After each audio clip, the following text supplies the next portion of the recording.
മമ്മൂട്ടിക്ക് എന്തുകൊണ്ട് പത്മഭൂഷൺ നൽകിയില്ലെന്ന് അഖിൽമാരാർ.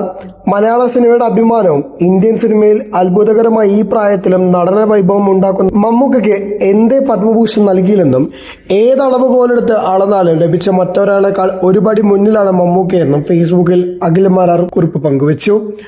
ഭരണഘടനയും ജനാധിപത്യവും ഏറ്റവും മഹാതരമാകുന്ന മഹാദിനത്തിൽ രാജ്യത്തെ പൗരനെ രാഷ്ട്രീയത്തിന്റെയും മതത്തിന്റെയും പേരിൽ വേർതിരിച്ച് ആദരിക്കേണ്ട ഗതികേടിലേക്ക് രാജ്യം പോകുന്നതിൽ വിഷമമുണ്ടെന്നും എത്രയൊക്കെയോ കൂട്ടിയും കുറച്ചും ഗണിച്ചും ഹരിച്ചും നോക്കിയാലും മാറ്റി നിർത്താൻ മമ്മൂട്ടിയുടെ മതവും രാഷ്ട്രീയമല്ലാതെ മറ്റൊരു അയോഗ്യതയും ആ പ്രതിഭയ്ക്ക് ഉള്ളതായി തനിക്ക് തോന്നുന്നില്ലെന്നും അഖിൽമാരാർ പറഞ്ഞു.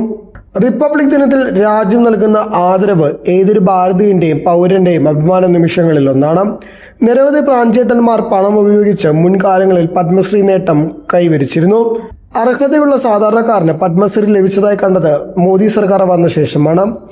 എന്നാൽ കഴിഞ്ഞ ദിവസം പത്മഭൂഷൺ പുരസ്കാരങ്ങൾ പ്രഖ്യാപിച്ചപ്പോൾ ഏറ്റവും സന്തോഷവും വിഷമവും തോന്നി. PR ശ്രീജേഷ് എന്ന രാജ്യത്തിന്റെ പോരാളിക്ക് പത്മഭൂഷൺ ലഭിച്ചതിൽ വലിയ സന്തോഷവും തോന്നി. എന്നാൽ മലയാള സിനിമയുടെ അഭിമാനവും ഇന്ത്യൻ സിനിമയിൽ അത്ഭുതകരമായി ഈ പ്രായത്തിലും നടന വൈഭവം ഉണ്ടാക്കുന്ന മമ്മൂക്കയ്ക്ക് എന്തേ പത്മഭൂഷൺ നൽകിയില്ല? ഏത് അളവുകോലെടുത്ത് അളന്നാൽ ലഭിച്ച മറ്റുള്ളവരെക്കാൾ ഒരുപടി മമ്മൂക്ക മുന്നിലായിരിക്കും. ഭരണഘടനയും ജനാധിപത്യവും ഏറ്റവും മഹാതരമാകുന്ന മഹാദിനത്തിൽ രാജ്യത്തെ പൗരരെ രാഷ്ട്രീയത്തിന്റെയും മതത്തിന്റെയും പേരിൽ വേർതിരിച്ച് ആദരിക്കുന്ന ഗതികേടിലേക്ക് എന്റെ രാജ്യം പോകുന്നതിൽ വിഷമമുണ്ട്. എത്രയൊക്കെ കൂട്ടിയും കുറച്ചും ഗുണിച്ചും ഹരിച്ചും നോക്കിയാലും മാറ്റി നിർത്താൻ മമ്മൂക്കയുടെ മതവും രാഷ്ട്രീയമല്ലാതെ മറ്റൊരു അയോഗ്യതയും ആ മഹാപ്രതിഭയ്ക്കുള്ളതായി എനിക്ക് തോന്നുന്നില്ല.